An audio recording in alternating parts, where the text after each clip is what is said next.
बिस्मिल्लाहिर्रहमानिर्रहीम। अस्सलाम वालेकुम डियर स्टूडेंट्स। आज के लेक्चर में हम एमसीक्यूज़ डिस्कस करेंगे chapter number 1, 2 and 3। Chapter number 1 है बेटा हमारे पास मेजरमेंट से रिलेटेड चैप्टर है। इसका जो फर्स्ट एमसीक्यूज़ हम डिस्कस करने जा रहे हैं, फर्स्ट एमसीक्यूज़ की स्टेटमेंट है अ precise measurement is one which has a option है ग्रेटर प्रिसीजन, बी है less precision, medium precision and D है मोर परसेंटेज एरर। तो बेटा जो हमारे पास प्रिसाइज मेजरमेंट है वो डिपेंड करती है लीस्ट काउंट पे, एब्सोल्यूट अनसर्टेनिटी पे। अब जिस इंस्ट्रूमेंट में हमारे पास एब्सोल्यूट अनसर्टेनिटी कम होगी, लीस्ट काउंट जितना कम होगा हमारे पास वो वैल्यू उतनी क्या होगी, मोर प्रिसाइज होगी।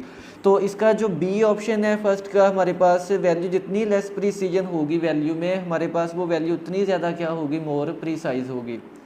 इसके बाद नंबर 2 है हमारे पास। नंबर 2 में है if the reading is taken with measuring scale whose minimum division is 1 millimetre, minimum division least count होता है, then correct reading is. A option है 0.2145, बी ऑप्शन है 0.21, सी है 0.214 एंड डी है नन। अब बेटा देखिए लीस्ट काउंट जो मिनिमम डिवीजन है वो 1 मिलीमीटर है। अब 1 मिलीमीटर को हम लिख सकते हैं 0.001 मीटर, मतलब ये पॉइंट या डेसिमल के बाद 3 प्लेसेस तक जो है वो एक्यूरेट या प्रिसाइज जो है वो मेजरमेंट कर सकता है। तो यहाँ पे देखें हमारे पास जो सी ऑप्शन है बेटा, सी ऑप्शन में भी जो रीडिंग दी गई है वो 0.214, मतलब पॉइंट के बाद 3 प्लेसेस तक जो है वो मेजरमेंट की वैल्यू दी गई है। तो ये वाली वैल्यू जो है इस मेजरिंग स्केल से हम जो है वो करेक्ट मेजर कर सकते हैं। इसके बाद नंबर 3 है मेरे पास एमसीक्यूज है the percentage uncertainty in radius of sphere is 2%, the total uncertainty in the value is. A option है 2%, बी ऑप्शन है 4%, सी है 6% एंड डी है 8%। अब बेटा ये रूल्स हैं हमारे पास assessment of total uncertainty in the final value, final measurement.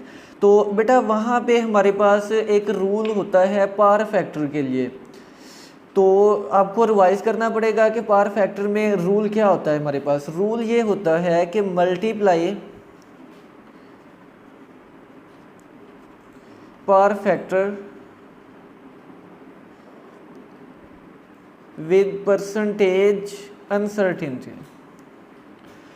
क्या काम करना होता है हमने कि जो हमारे पास पावर फैक्टर होता है उसको परसेंटेज अनसर्टेनिटी के साथ मल्टीप्लाई करना होता है। तो वॉल्यूम का हमारे पास फार्मूला होता है 4/3 पाई आर क्यूब। तो अब यहाँ पे देखिए यही रूल अप्लाई हो रहा है पावर फैक्टर।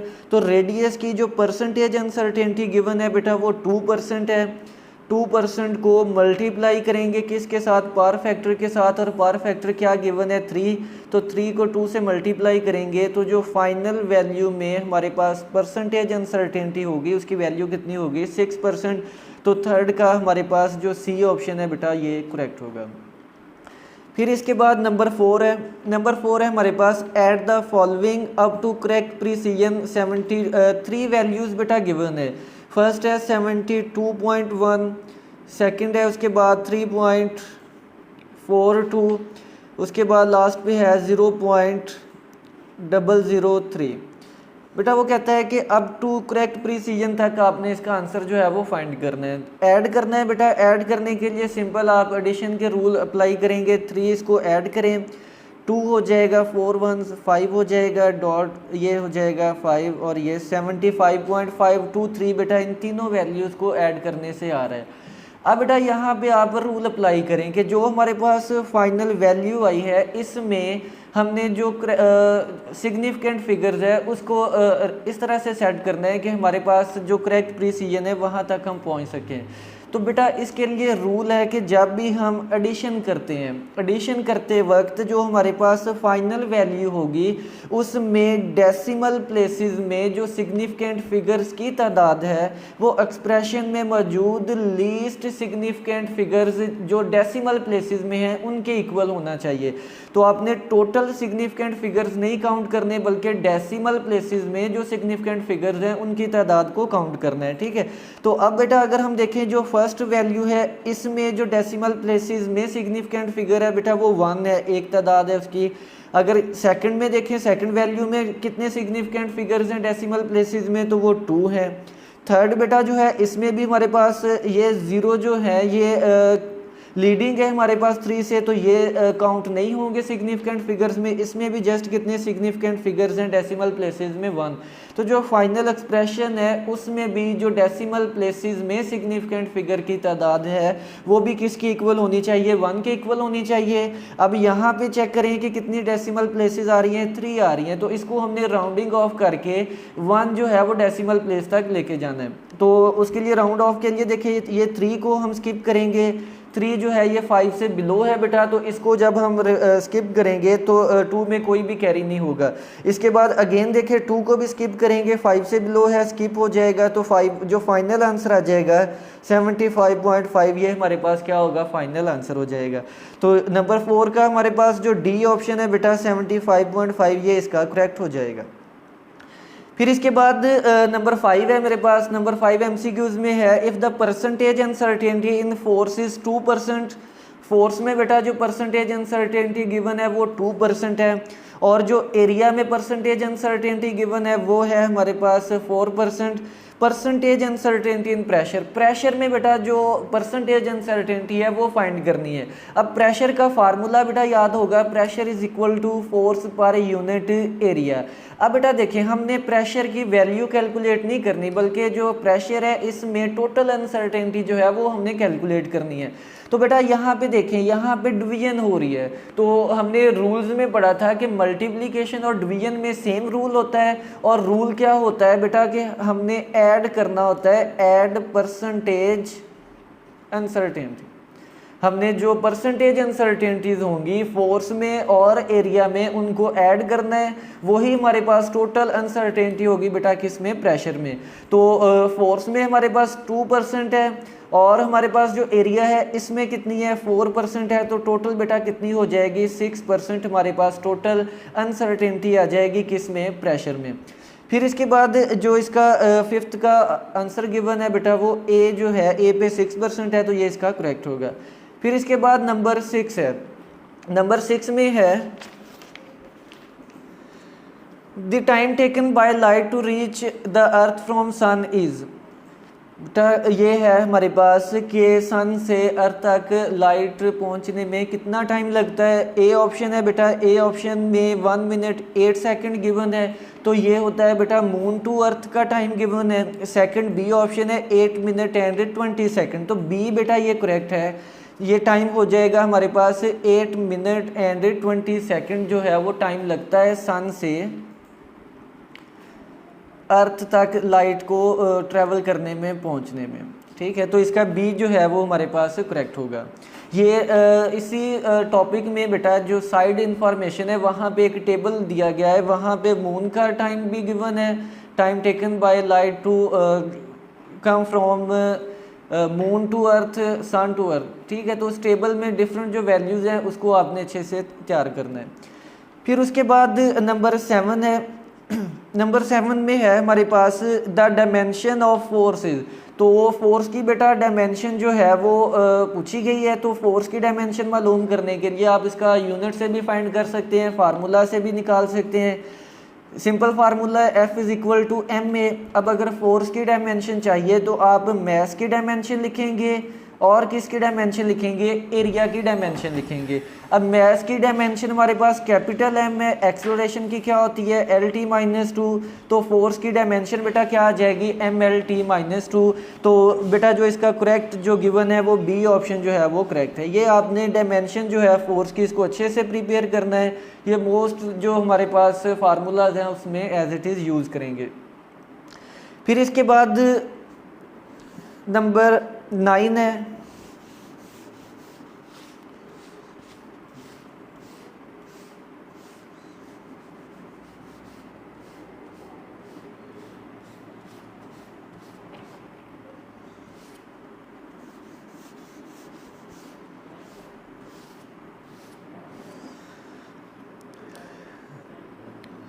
एट है बेटा हमारे पास, what is the ratio of dimension of power to work. बेटा इसमें रेशो पूछी गई है, रेशो किसकी पूछी गई है, पार की डायमेंशन की, किसके साथ, वर्क की डायमेंशन के साथ।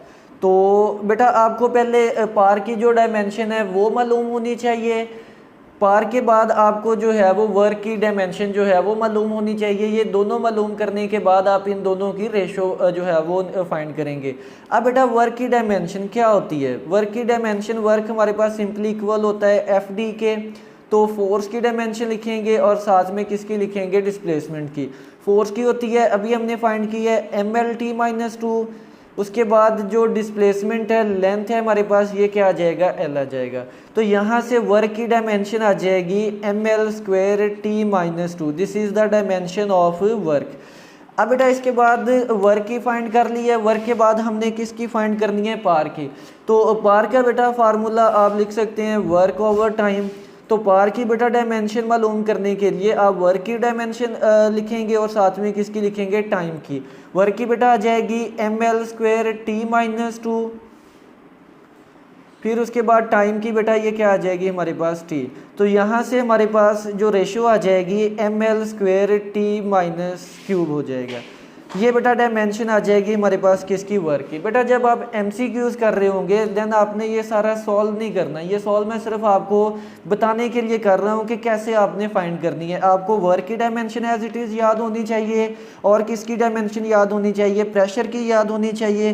फिर आप उसके बाद इसकी रेशो लेंगे, रेशो लेनी है पार टू वर्क। तो पार की बेटा क्या आ जाएगी हमारे पास? M L square T minus cube है।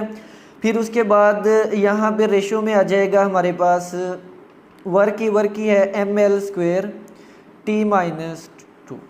अब बेटा अगर फर्दर हम इसको सॉल्व करें, यहाँ से ये कैंसिल आउट हो जाएगा, एल स्क्वेयर से ये कैंसिल हो जाएगा, ये टी माइनस स्क्वेयर है, यहाँ पे माइनस वन बच जाएगा। फाइनल हमारे पास टी माइनस वन, रेशो क्या आ जाएगी? वन आ जाएगी। अब बेटा चेक करें कि क्या ये रेशो गिवन है? बिल्कुल नहीं गिवन। तो इसको अगर हम फर्दर सॉल्व करें तो ये इस तरह से आ जाएगा हमारे पास। इसको मैं लिख सकता हूँ one over T ratio one लिख सकता हूँ। बेटा ये टी इधर डिवाइडर में है, दूसरी साइड पे मल्टीप्लाई, तो ये फाइनल आ जाएगा वन रेशो टी आ जाएगा। ठीक है, तो ये बेटा इसका फाइनल आ जाएगा वन रेशो टी। अब ये ऑप्शन जो है वो डी गिवन है, तो डी इसका जो है वो करेक्ट होगा। बेटा ये MCQs रिपीटेड है, एक से ज़्यादा दफ़ा जो है ये एग्ज़ाम में पूछा जा चुका है। तो आपने इसको सॉल्यूशन भी याद रखना है कि कैसे आप फाइंड कर सकते हैं। इसके अलावा आपने ये dimension as it is ratio याद भी रखनी है। ठीक है, ये मोस्टली जो है पेपर में पूछी गई है, तो इसका डी जो है वो करेक्ट होगा। फिर उसके बाद नंबर 9 है, नंबर 9 पे आ जाएगा the method of dimensional analysis does not fail in case of. बेटा इस स्टेटमेंट को आपने अच्छे से अंडरस्टैंड करना है कि इसमें क्या पूछा गया है। इसमें ये पूछा गया है कि जो डायमेंशनल एनालिसिस का मेथड है वो कहाँ पर फेल नहीं होता। मोस्टली ऐसा पूछा जाता है कि कहाँ पर फेल होता है, लेकिन इस केस में पूछा गया है कि dimensional analysis does not fail in case of. तो बेटा आपको ये शॉर्ट क्वेश्चन के लिए भी ये साइड टॉपिक में इंफॉर्मेशन दी गई है कि डायमेंशनल एनालिसिस कहाँ पर फेल होता है, मतलब हम कौन सी क्वांटिटीज़ हैं जहाँ पर डायमेंशनल एनालिसिस को अप्लाई नहीं कर सकते। तो बेटा हमने कांस्टेंट के बारे में कहा था कि कांस्टेंट के बारे में हमें कोई भी इंफॉर्मेशन नहीं मिलती डायमेंशनल एनालिसिस से। उसके अलावा हमने कहा था कि ट्रिग्नोमेट्रिक फंक्शन जो होते हैं वहाँ पे भी हम डायमेंशनल एनालिसिस को अप्लाई नहीं कर सकते। फिर उसके बाद हमने एक्सपोनेंशियल फंक्शन जो है वहाँ पे भी कहा था कि डायमेंशनल एनालिसिस यहाँ पर फेल होता है। तो ये 3 केसेस हैं यहाँ पर डायमेंशनल एनालिसिस फेल होता है। तो अब यहाँ पे ये पूछा गया है कि कहाँ पर फेल नहीं होता। तो अब MCQs देखें, ए ऑप्शन है पार फंक्शन, बी है एक्सपोनेंशियल फंक्शन है, सी है ट्रिग्नोमेट्रिक फंक्शन एंड डी है नन ऑफ दिस। तो बेटा देखें पार फंक्शन, पार अभी हमने फोर्स में की है तो यहाँ पे पार फैक्टर आ रहा है, तो यहाँ पे हम डायमेंशन जो है इसको अप्लाई कर सकते हैं, मतलब यहाँ पर ये डायमेंशनल एनालिसिस फेल नहीं होता। तो 9th का क्या करेक्ट आएगा हमारे पास? ए ऑप्शन इसका करेक्ट होगा कि पार फंक्शन में हमारे पास जो डायमेंशनल एनालिसिस है वो फेल नहीं होता। फिर उसके बाद नंबर 10 है मेरे पास। नंबर 10 में बेटा डायमेंशन दी गई है, डायमेंशन है m0, L0 और t-1। अब बेटा ये आप चेक करेंगे कि ये डायमेंशन किसकी है, कौन सी फिजिकल क्वांटिटी की ये डायमेंशन है। तो ए बेटा ऑप्शन है वेलोसिटी, बी है टाइम पीरियड, सी है फ्रीक्वेंसी एंड डी है मोमेंटम। अब बेटा अगर इसको फर्दर मैं रीअरेंज करके देखूं तो देखें m की पावर 0 है और हमें पता है कि किसी भी नंबर की किसी भी वेरिएबल की पावर 0 हो तो वो 1 के इक्वल होती है, ठीक है। तो यहाँ पे m नॉट है, l नॉट है और फाइनल मेरे पास इसको सिंपली मैं क्या लिख सकता हूँ, t-1 लिख सकता हूँ। तो ये हमें पता है किसकी डायमेंशन होती है, फ्रीक्वेंसी की। फ्रीक्वेंसी किसके इक्वल होता है, 1/, रेसिप्रोकल ऑफ टाइम पीरियड है, तो इसको मैं क्या लिख सकता हूँ, t-1। तो t-1 बेटा किसकी डायमेंशन है हमारे पास, फ्रीक्वेंसी की। तो यहाँ पे जो इसका करेक्ट गिवन है बेटा वो सी ऑप्शन जो है 10th का करेक्ट होगा। फिर इसके बाद नंबर 11 है, नंबर 11 पे आ जाएगा which one is a vector quantity. बेटा यहाँ से हमारे पास स्टार्ट हो जाते हैं चैप्टर नंबर 2 के MCQs। अब चैप्टर नंबर 2 है हमारे पास स्केलर एंड वेक्टर्स है। अब इसमें जो फर्स्ट MCQs पूछा गया है इसमें ये है कि which one is a vector quantity. बेटा नीचे 4 क्वांटिटीज़ दी गई हैं, आप बताएंगे कि कौन सी क्वांटिटी जो है वो वेक्टर क्वांटिटी है। ए पे है लेंथ है, बी पे वॉल्यूम है, सी पे वेलोसिटी है और डी पे क्या है, वर्क है। तो बेटा वेक्टर होने के लिए हमारे पास मैग्नीट्यूड चाहिए, डायरेक्शन चाहिए। तो यहाँ से हम देख सकते हैं कि जो वेलोसिटी है हमारे पास, वेलोसिटी के लिए बेटा हमें जो है वो डायरेक्शन भी चाहिए होती है और मैग्नीट्यूड भी चाहिए। तो वेलोसिटी जो है ये हमारे पास वेक्टर क्वांटिटी है, तो इसका सी जो है वो करेक्ट ऑप्शन होगा। उसके बाद नंबर 12 है, नंबर 12 है हमारे पास the vector in space has dash components. A option है 1, बी है 2, सी है 3 एंड डी है हमारे पास 4। तो बेटा देखें प्लेन में हमारे पास 2 कंपोनेंट्स होते हैं और अगर हम स्पेस में बात करें तो इसमें एक्स एक्सिस, वाई एक्सिस और जी, तो हमारे पास 3 कंपोनेंट्स होते हैं। तो इसका सी जो है वो हमारे पास करेक्ट ऑप्शन होगा। फिर इसके बाद नंबर 13 है, नंबर 13 पे है when a vector is multiplied by a negative number its direction a है does not change, b है change by 270 डिग्री, c है change by 180 डिग्री, d है none। तो बेटा लेट्स से कि ये हमारे पास एक वेक्टर है a, आप इसको नाम दे सकते हैं। जब आप इसको मल्टीप्लाई करेंगे नेगेटिव नंबर से, कोई भी नंबर होगा, नेगेटिव नंबर -1 भी ले सकते हैं, 2, 3 जो भी नंबर ले सकते हैं, ठीक है साथ, लेकिन डायरेक्शन साइन क्या होगा, नेगेटिव। तो जब बेटा इस नंबर को मैं ए वेक्टर से मल्टीप्लाई करूंगा तो हमारे पास ये जो वेक्टर है इसकी डायरेक्शन रिवर्स हो जाएगी। रिवर्स होने का मतलब क्या है कि ये जो वेक्टर आएगा हमारे पास ये इसके एंटी पैरेलल हो जाएगा, मतलब इसकी डायरेक्शन जो है वो 180 डिग्री जो है वो चेंज हो जाएगी। तो इसका जो करेक्ट ऑप्शन आएगा हमारे पास वो सी है, चेंज बाय 180 डिग्री। तो सी बेटा इसका जो है वो करेक्ट होगा। फिर उसके बाद नंबर 14 है हमारे पास, नंबर 14 में है the 2 vectors to be combined have magnitude 60 newton and 35 newton respectively, the magnitude of their resultant may be. बेटा ये हमारे पास एडिशन ऑफ वेक्टर्स से रिलेटेड MCQs है। अब एडिशन के लिए बेटा अगर तो हमें वेक्टर्स गिवन हो तो वेक्टर्स को ऐड करने के लिए हम हेड टू टेल रूल भी अप्लाई कर सकते हैं या vector addition by rectangular components, कोई भी मेथड से हम वेक्टर्स को ऐड कर सकते हैं। लेकिन यहाँ पे बेटा वेक्टर्स का जस्ट मैग्नीट्यूड गिवन है, तो वेक्टर्स का मैग्नीट्यूड जब गिवन हो तो रिजल्टेंट का मैग्नीट्यूड फाइंड करने के लिए हम उसके लिए अप्लाई करेंगे रिजल्टेंट का फार्मूला। और रिजल्टेंट का फार्मूला क्या होता है हमारे पास, let's say R is the magnitude of resultant vector, ये इक्वल होता है ए स्क्वायर, वेक्टर ए के मैग्नीट्यूड का स्क्वायर प्लस वेक्टर बी के मैग्नीट्यूड का स्क्वायर प्लस क्या होता है 2ab cos थीटा। अब बेटा इसके ऊपर आ जाएगा स्क्वायर रूट। ये फार्मूला अप्लाई होता है किसी भी वेक्टर के रिजल्टेंट का मैग्नीट्यूड फाइंड करने के लिए। तो अब बेटा यहाँ से इसको फर्दर किसी भी एंगल पर हो सकता है, ठीक है। अब बेटा यहाँ पर आपने कंडीशंस जो हैं वो पुट करनी है, मैं इसको डिटेल में आपको एक्सप्लेन करूँगा। आपने इससे डिफरेंट पॉइंट्स जो है वो कोई भी MCQs आएगा तो आप इसको सॉल्व कर सकते हैं। बेटा रिजल्टेंट का मैग्नीट्यूड मैक्सिमम होगा, मैक्सिमम कब होगा, जब हमारे पास थीटा की वैल्यू कितनी होगी 0 डिग्री। थीटा की वैल्यू 0 डिग्री यहाँ पे अगर हम पुट करूँगा तो आर आ जाएगा A square plus B square plus 2ab, साथ में हो जाएगा cos 0 डिग्री। ये हमारे पास एक्सप्रेशन आ जाएगा। यहाँ से हमें पता है कि cos 0 डिग्री 1 के इक्वल होता है, तो r इज इक्वल टू क्या हो जाएगा a square plus B square plus 2ab। ये बेटा फाइनल हमारे पास वैल्यू आ जाएगी। अब बेटा अगर यहाँ से हम देखें तो ये हमारे पास एक कंप्लीट फार्मूला बन रहा है a प्लस बी स्क्वेयर। तो ये जो स्क्वायर रूट में वैल्यू है इसको मैं लिख सकता हूँ a प्लस बी होल का क्या आ जाएगा, स्क्वायर आ जाएगा, और कंप्लीट का क्या है हमारे पास स्क्वायर रूट है। अब यहाँ से 2 से ये स्क्वायर रूट में कैंसिल कर सकता हूँ तो r क्या आ जाएगा, a प्लस बी आ जाएगा। बेटा ये एक्सप्रेशन आपने याद रखना है कि हमारे पास जब दो वेक्टर्स जिनके दरमियान एंगल कितना हो, जीरो हो, जीरो एंगल को हम क्या बोलते हैं कि दो वेक्टर क्या होंगे बेटा, पैरेलल होंगे। पैरेलल वेक्टर्स हैं मेरे पास, तो अगर आपने इनका रिजल्ट और उनका जस्ट मैग्नीट्यूड गिवन हो तो आपने रिजल्टेंट का मैग्नीट्यूड फाइंड करना हो तो क्या फार्मूला अप्लाई करेंगे, a प्लस बी जो है वो फार्मूला अप्लाई करेंगे। अब बेटा ये है मैक्सिमम के लिए, ऐसे ही अब हम फाइंड करेंगे मिनिमम के लिए। तो मिनिमम के लिए बेटा रिजल्टेंट का मैग्नीट्यूड मैक्सिमम आता है जब वेक्टर्स क्या होते हैं, पैरेलल, और मिनिमम कब आता है जब वेक्टर्स क्या होते हैं, एंटी पैरेलल होते हैं। एंटी पैरेलल के केस में हमारे पास थीटा किसके इक्वल होता है, 180 डिग्री के।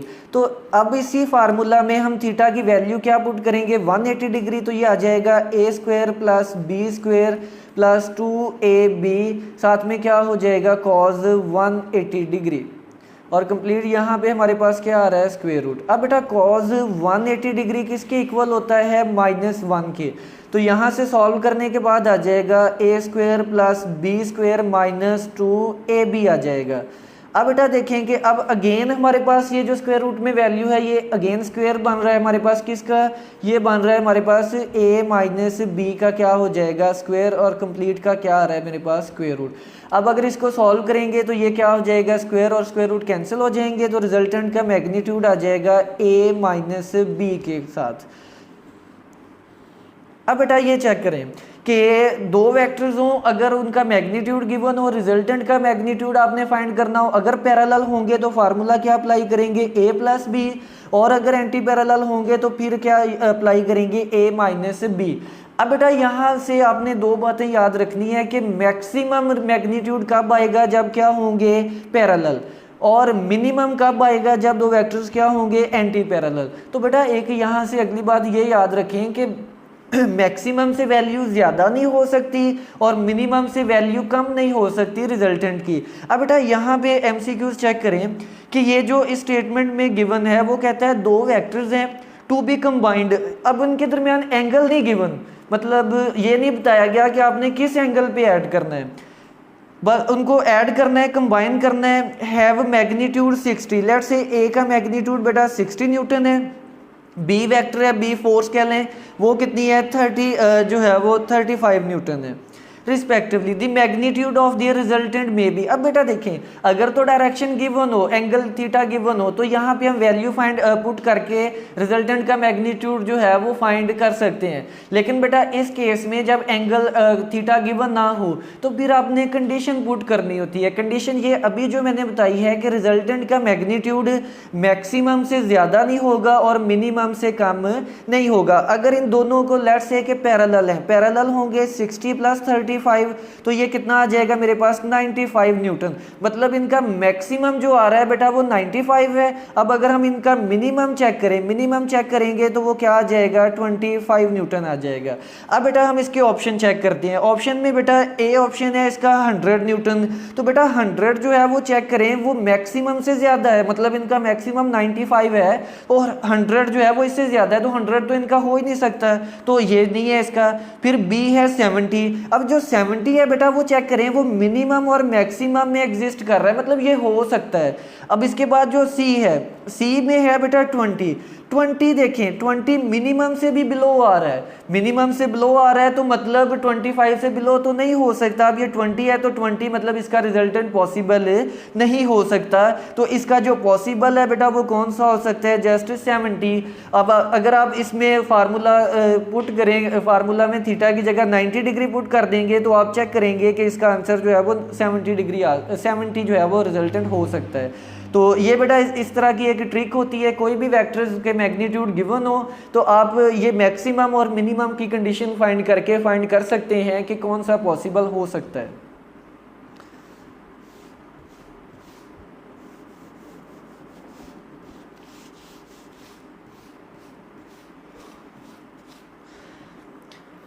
इसके बाद नेक्स्ट है बेटा 15 एमसीक्यूज में है कि a प्लस बी दो वेक्टर्स हैं, दोनों को ऐड करने के बाद उसका जो रिजल्टेंट आएगा वो इक्वल होगा a माइनस बी के मैग्नीट्यूड के। तो अभी बेटा हमने जो मैंने आपको फार्मूला लिख के दिया था वो था एडिशन के लिए। एडिशन के लिए रिजल्टेंट का मैग्नीट्यूड का फार्मूला होता है A square plus B square plus 2ab cos theta. बेटा आपने इसकी प्रैक्टिस करनी है, फार्मूला को याद रखना है, इससे रिलेटेड एमसीक्यूज जो हैं वो पेपर में डिस्कस किए जाते हैं। बेटा ये फार्मूला है जब दो वेक्टर्स को आप ऐड कर रहे हो। ऐसे ही अगर दो वेक्टर्स को आपने सब्ट्रैक्ट करना हो तो उसके लिए फार्मूला बिल्कुल बेटा सेम है, जस्ट क्या चेंज आएगा, यहाँ पे प्लस है और यहाँ पे क्या आ जाएगा -2ab और क्या हो जाएगा कॉज थीटा। फार्मूला बेटा सेम है, जस्ट यहाँ पे प्लस आता है और माइनस सब्ट्रैक्शन के केस में यहाँ पे क्या आएगा माइनस आएगा। ठीक है। अब बेटा अगर हम चेक करें कि यहाँ पे 90 डिग्री पुट करें cos 90 0 तो ये सारा फैक्टर 0 हो जाएगा, और अगर यहाँ पे भी थीटा 90 पुट करेंगे तो यहाँ पे भी क्या हो जाएगा, ये सारा फैक्टर 0। तो देखिए बाकी हमारे पास फैक्टर जस्ट क्या बच जाएगा। एडिशन के केस में भी बेटा मेरे पास ए स्क्वायर प्लस बी स्क्वायर का स्क्वायर रूट हो जाएगा, और सब्ट्रैक्शन के केस में भी ए स्क्वायर प्लस बी स्क्वायर का जो है वो स्क्वायर रूट बच जाएगा। तो याद रखना है बेटा कि हमारे पास अगर दो वेक्टर्स उनके दरमियान एंगल कितना हो 90 डिग्री, तो चाहे आप उनको ऐड कर लें या आप उनको सब्ट्रैक्ट कर लें, जो रिजल्टेंट है उसका मैग्नीट्यूड दोनों का क्या आएगा सेम आएगा, एडिशन के केस में भी और सब्ट्रैक्शन के केस में भी। तो इसका जो करेक्ट है बेटा वो हमारे पास डी जो है वो 90 डिग्री आ जाएगा। ठीक। फिर उसके बाद the resultant of two equal forces is double of either of the force the angle between them. बेटा ये भी इसी फार्मूला से होगा। अब इसकी स्टेटमेंट समझे। वो कहता है the resultant of two equal forces, दो फोर्सेस हैं, लेट्स से बेटा एक F1 है और दूसरी क्या है हमारे पास F2 है। अब वो कहते हैं इन दोनों का मैग्नीट्यूड इक्वल है, मतलब F1 इज इक्वल टू मैं क्या लिख सकता हूँ F2। अब बेटा इसके बाद इसकी जगह अगर फार्मूला में अप्लाई करें हम जर्नल F जो है वो पुट कर सकते हैं। इसके बाद कहता है the resultant of two equal forces is double of either of the force, मतलब इन दोनों को अगर आप ऐड करें, ऐड करने के बाद जो रिजल्टेंट आएगा उसका मैग्नीट्यूड इसमें से किसी भी फोर्स के मैग्नीट्यूड के क्या होगा डबल होगा। द एंगल बिटवीन देम, तो इन दोनों वेक्टर्स के दरमियान जो एंगल है वो आपने क्या करना है फाइंड करना है। दो वेक्टर्स हैं, दो वेक्टर्स का मैग्नीट्यूड बेटा इक्वल है, आप दोनों को ऐड करना है, ऐड करने से जो रिजल्टेंट का मैग्नीट्यूड आएगा वो दोनों में से किसी भी फोर्स के जो मैग्नीट्यूड है उससे क्या होगा डबल होगा। सिंपल इस तरह से चेक करें। एक वेक्टर का मैग्नीट्यूड लेट्स से 10 है, दूसरे का भी कितना है 10, मतलब इक्वल होना चाहिए। आप इन दोनों को ऐड करना है, ऐड करेंगे 10 + 10 अगर मैं करूं तो ये किसके इक्वल आ जाएगा 20 के इक्वल आ जाएगा। तो बेटा दो वेक्टर्स को ऐड कर जब आप ऐड कर रहे हो कब आप फार्मूला ये अप्लाई कर सकते हैं a + b। अभी हमने बेटा इसको सॉल्व किया था कि जब हमारे पास दो वेक्टर्स पैरेलल हो तो फिर आप रिजल्टेंट का मैग्नीट्यूड फाइंड कर सकते हैं a + b से। तो अगर मैं a + b से इसको करके सॉल्व करके चेक किया तो वो कितना आ रहा है 20। अब 20 देखें इस 10 से भी डबल है और इस 10 से भी क्या है डबल है। इसको बेटा फार्मूला की मदद से भी जो है वो सॉल्व कर सकते हैं। एडिशन के केस में अभी हमने फार्मूला लिखा था r = a² + b² + 2ab cos theta. अब बेटा यहाँ पे चेक करें कि यहाँ पे वेक्टर्स a और b नहीं गिवन, यहाँ पे हमें जो गिवन है वो फोर्सेस गिवन है। तो जो रिजल्टेंट है बेटा उसकी कंडीशन क्या है, हमारे पास 2f है और a जो हमारे पास फर्स्ट वेक्टर है F1 उसकी जगह मैं सिंपल f लिख सकता हूँ, f² हो जाएगा। b² की जगह भी मैं क्या लिख सकता हूँ बेटा f² लिख सकता हूँ प्लस 2 a की जगह f हो जाएगा, b की जगह f पुट करेंगे और यहाँ पे क्या आ जाएगा cos थीटा। अब बेटा हमने ये cos थीटा ही फाइंड करना है कि किस एंगल पे रिजल्टेंट का मैग्नीट्यूड क्या हो गया है 2f हो गया है। अब बेटा इसको स्क्वायर रूट है, यहाँ पे स्क्वायर रूट खत्म करने के लिए दोनों साइड पे स्क्वायर करेंगे, यहाँ पे 4f² हो जाएगा, बाकी यहाँ पे f² + f² प्लस क्या हो जाएगा 2f² और ये क्या हो जाएगा cos थीटा। अब बेटा इसको अगर मैं फर्दर सॉल्व करता हूँ तो ये हो जाएगा 2f² + 2f², बाकी यहाँ पे cos थीटा। अब बेटा ये राइट साइड पे देखें 2f² को मैं कॉमन ले सकता हूँ, कॉमन आ जाएगा तो 1 प्लस क्या बच जाएगा, कॉज थीटा बच जाएगा। और लेफ्ट हैंड साइड पे क्या आ रहा है, 4f²। अगर बेटा इसको सॉल्व करें, ये कैंसिल आउट हो जाएगा, 2 से ये कैंसिल करेंगे, 2 is equal to 1 plus cos theta. अब बेटा इसको मैं 2 minus 1 is equal to cos theta लिख सकता हूँ। तो यहाँ से आ जाएगा मेरे पास cos theta is equal to 1, theta is equal to cos inverse 1 हो जाएगा। अब कॉस इनवर्स 1 करें तो थीटा की वैल्यू क्या आ जाएगी, 0 डिग्री आ जाएगी। ठीक है, तो इस तरह से भी आप इसको फाइनल जो है वो सोल्यूशन लेके चेक कर सकते हैं। आप ये वाली ट्रिक अप्लाई करेंगे। ठीक है, एमसीक्यू सॉल्व करने के लिए बेटा इतना टाइम जो है वो एमसीक्यूज के लिए टाइम गिवन नहीं होता। आपने ट्रिक्स जो है, जो अभी मैंने आपको मैक्सिमम की कंडीशन बताई थी कि a प्लस बी का फार्मूला अगर हम अप्लाई करें तो वो डबल हो जाएगा। तो इस ट्रिक से आप इस एमसीक्यूज को सॉल्व करेंगे और इससे ये इसका प्रूफ मिल जाएगा। फिर इसके बाद इसका 16 है, इसका 0 डिग्री जो है वो इसका करेक्ट हो जाएगा।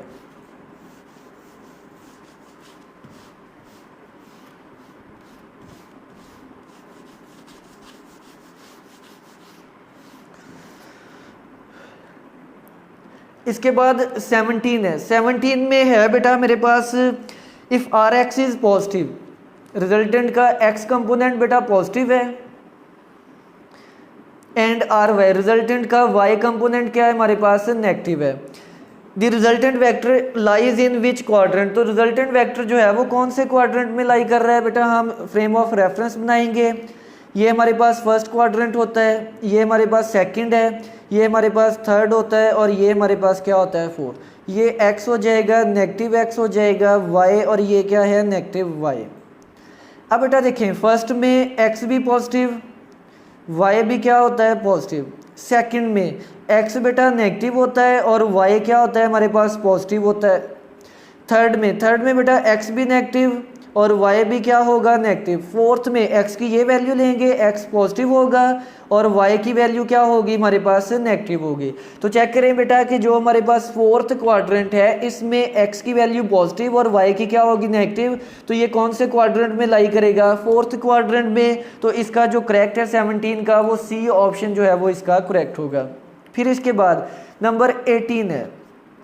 नंबर 18 है बेटा if a is equal to vector a given है, किसके इक्वल है, 4i कैप। फिर उसके बाद b वेक्टर गिवन है, b वेक्टर किसके इक्वल है, -4j cap. Then angle of a plus b, इन दोनों वेक्टर्स को आपने ऐड करना है बेटा, a plus b is equal to, ये रिजल्टेंट वेक्टर क्या हो जाएगा, ऐड करते हुए आप क्या करेंगे, 4i कैप माइनस क्या हो जाएगा, 4j कैप हो जाएगा। तो ये बेटा आ जाएगा आपके पास रिजल्टेंट वेक्टर। अब बेटा रिजल्टेंट वेक्टर का जो है वो डायरेक्शन मालूम करने के लिए क्या फार्मूला होता है, tan inverse R Y over क्या हो जाएगा, आर एक्स। रिजल्टेंट जो वेक्टर है इसके वाई कंपोनेंट को डिवाइड करेंगे किससे, एक्स से। बेटा इसको अगर आपने सॉल्व करना है तो इस मेथड से कर सकते हैं, लेकिन इसके लिए आपको अगेन जो है वो मैं आपको ट्रिक बता रहा हूँ वो आप याद करेंगे। अब बेटा जो फर्स्ट क्वाड्रेंट है, फर्स्ट क्वाड्रेंट में एंगल कितना होता है, 0 से 90। फर्स्ट में एंगल कितना होता है, 0 से 90 डिग्री। मतलब फॉर एग्जांपल मैं कहता हूँ कि एक वेक्टर एंगल जो है वो 70 डिग्री बना रहा है एक्स एक्सिस के साथ, तो वो कौन से क्वाड्रेंट में होगा, अब 0 से 90 70 के दरमियान में आ रहा है कहीं पे, तो वो फर्स्ट क्वाड्रेंट में होगा। और अगर सेकंड क्वाड्रेंट की बात करें तो 90 से 180 तक, अगर किसी वेक्टर का एंगल हो 90 से 180 तक तो वो सेकंड क्वाड्रेंट में होगा। अब अगर थर्ड में बात करें, थर्ड में 180 डिग्री से कहाँ तक होगा, 270 डिग्री तक। और जो फोर्थ क्वाड्रेंट है, फोर्थ क्वाड्रेंट में एंगल 270 से कहाँ तक होता है बेटा, 360 तक। तो इसको बेटा आप समझते हुए इस एमसीक्यूज को सॉल्व कर सकते हैं। पहले आप ये वेक्टर देखें बेटा कि ये वेक्टर जो है ये कौन से क्वाड्रेंट में लाई कर रहा है। बेटा इस रिजल्टेंट वेक्टर का x कंपोनेंट पॉजिटिव है और y कंपोनेंट नेगेटिव। अभी तो बेटा हमने चेक किया है कि अगर x कंपोनेंट पॉजिटिव हो और y कंपोनेंट नेगेटिव हो तो वो कौन से क्वाड्रेंट में लाई करेगा, फोर्थ क्वाड्रेंट में लाई करेगा। ठीक है, अब अगर ये फोर्थ क्वाड्रेंट में लाई कर रहा है तो इसका angle it should be between 270 and 360। इसका एंगल 270 से कहाँ तक होना चाहिए, 360 तक होना चाहिए। तो अब बेटा हम इसके ऑप्शन जो है वो चेक करते हैं। ए है बेटा 45 डिग्री, ए बेटा 45 है, वो तो फर्स्ट क्वाड्रेंट में आ जाएगा, हमें किस क्वाड्रेंट में जाना है, फोर्थ में, तो ए ऑप्शन भी नहीं होगा। बी है 135, 135 बेटा ये सेकंड क्वाड्रेंट में आ जाएगा, हमने फोर्थ में जाना है। सी बेटा 225 है, ये थर्ड में आ रहा है। अब चेक करें जो डी ऑप्शन है 315, तो बेटा 270 से 360 तक हमारे पास 315 एग्जिस्ट कर रहा है, तो हमारे पास ये जो इसका पॉसिबल आंसर है वो कौन सा हो सकता है, 315 डिग्री हो सकता है। तो ये इसका डी जो है ये करेक्ट होगा। फिर उसके बाद 19 है बेटा, the scalar product of two vectors is maximum when they are. बेटा ये प्रोडक्ट ऑफ टू वेक्टर्स में से डॉट स्केलर प्रोडक्ट से लिया गया है 19 का। अब scalar product A dot B is equal to होता है ए बी कॉज थीटा। अब बेटा ये डॉट प्रोडक्ट कॉस फंक्शन पे डिपेंड कर रहा है, जिस वैल्यू पे कॉस की वैल्यू मैक्सिमम होगी प्रोडक्ट की वैल्यू क्या होगी, मैक्सिमम। और हम जानते हैं कॉस 0 डिग्री किसके इक्वल होता है, मैक्सिमम 1 के इक्वल होता है, और 0 डिग्री पे हमारे पास कंडीशन क्या होती है, पैरेलल। तो अगर दो वेक्टर्स जो कि पैरेलल होंगे तो उस केस में इसका जो डॉट प्रोडक्ट आएगा, स्केलर प्रोडक्ट आएगा, वो क्या आएगा, मैक्सिमम आएगा। फिर इसके बाद 20 है बेटा, 20 है मेरे पास, a vector 5 centimetre makes angle 30 degree. बेटा ये आप बनाएंगे, ये एक्स एक्सिस है, एक वेक्टर जो कि जिसकी लेंथ 5 सेंटीमीटर है और ये मेरे एक्स एक्सिस के साथ कितना एंगल बना रहा है, 30 डिग्री का एंगल बना रहा है, ठीक है।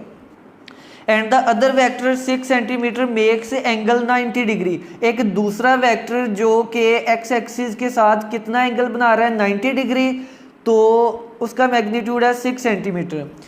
देयर स्केलर प्रोडक्ट, इसको आप ए का नाम दे दें और इसको आप नाम दे दें बी का। वो कहता है कि आप इन दोनों का डॉट प्रोडक्ट जो है वो मालूम करें। तो डॉट प्रोडक्ट का फार्मूला क्या होता है, ए डॉट बी।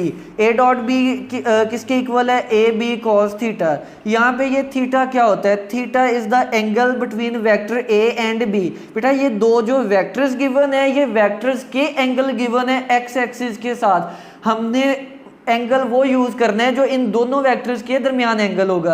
तो बेटा यहाँ तक चेक करें कि ये मेरे पास 30 डिग्री पे है, ये 90 पे। अब अगर इनके दरमियान हमने चेक करना हो एंगल तो वो कितना आ जाएगा, 60 डिग्री आ जाएगा। तो यहाँ पे हम कितनी वैल्यू पुट करेंगे, 60 डिग्री। ए का मैग्नीट्यूड 5 है, 5 सेंटीमीटर। बी का मैग्नीट्यूड कितना गिवन है, 6 सेंटीमीटर है। और कॉस कितना पुट करेंगे, 60 डिग्री। 5 6 आर 30 सेंटीमीटर स्क्वायर हो जाएगा।